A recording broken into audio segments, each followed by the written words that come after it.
Gema pikir petualangan waktunya sudah berakhir. Tapi suatu hari, saat berjalan pulang dari sekolah, ia menemukan toko tua yang tak pernah ada sebelumnya. Tidak ada papan nama, hanya satu kata di kaca jendela berdebu, pertukaran. Karena penasaran, Gema masuk. Di dalam, ruangan itu kosong. Kecuali satu meja, satu kursi, dan satu benda. Jam saku kuno berwarna perak dengan ukiran aneh di permukaannya. Saat ia menyentuhnya, suara tua terdengar dari balik ruangan. Jam itu bukan untuk melihat waktu, tapi untuk mengubah nasib. Peraturan jam saku jam itu bukan sembarang jam. Ia bisa menukar satu bagian nasibmu dengan orang lain.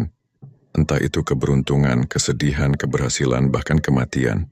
Tapi ada 3 peraturan penting. 1, kamu hanya bisa menukar dengan seseorang yang kamu kenal. 2, kamu tak bisa memilih apa yang ditukar, jam yang memilih.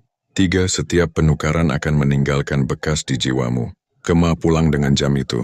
Awalnya ia ingin mengabaikannya, tapi rasa ingin tahu manusia tak semudah itu dipadamkan.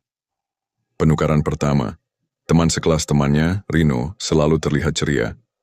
Tapi suatu hari Gema tahu bahwa Rino sebenarnya menyimpan kesedihan besar. Ayahnya masuk penjara karena kasus yang tidak ia lakukan.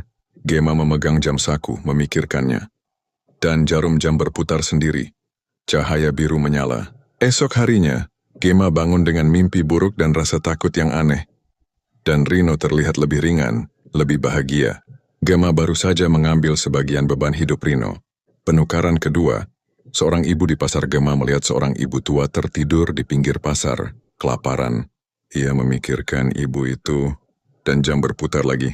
Esok harinya Gema mendapati uang tabungannya hilang secara misterius. Tapi di berita lokal disebutkan bahwa ibu tua itu menang undian pasar dan bisa makan enak untuk seminggu.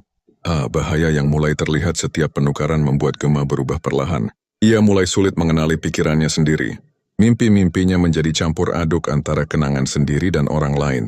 Ia tak tahu lagi mana kesedihannya, mana yang bukan miliknya. Sampai suatu malam, jam itu bergetar sangat keras dan memunculkan nama ibunya. Gema ketakutan, ia tak ingin nasib ibunya tertukar. Perjalanan ke dalam jam saat ia mencoba menghentikan jam itu. Gema terserap masuk ke dalam jam saku itu sendiri. Ia terjebak di dunia cermin, tempat semua nasib manusia mengambang seperti benang-benang cahaya. Di sana ia bertemu versi dirinya yang berbeda-beda. Gema yang kaya tapi kesepian. Gema yang terkenal tapi dibenci. Gema yang hidup bahagia, tapi bukan dirinya sendiri. Sebuah suara berkata, mau tukar nasibmu dengan versi manapun. Semua tersedia, tapi satu kali tukar, tak bisa kembali. Gema terdiam.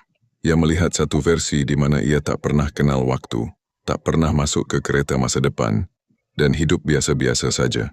Tapi ia juga sadar, semua pengalaman yang ia alami membentuk siapa dirinya sekarang. Pilihan akhir Gema berkata dengan mantap, aku tidak mau tukar nasib. Aku ingin menjalani nasibku sendiri, baik dan buruknya. Dengan itu semua benang cahaya padam. Gema terbangun kembali di kamarnya. Jam saku itu kini rusak, jarumnya berhenti dan tak bisa dibuka lagi. Tapi di balik jam itu kini terukir, nasib terbaik bukan yang kau tukar, tapi yang kau jalani dengan sadar. Penutup sejak saat itu Gema menyimpan jam itu bukan untuk digunakan, tapi untuk diingat.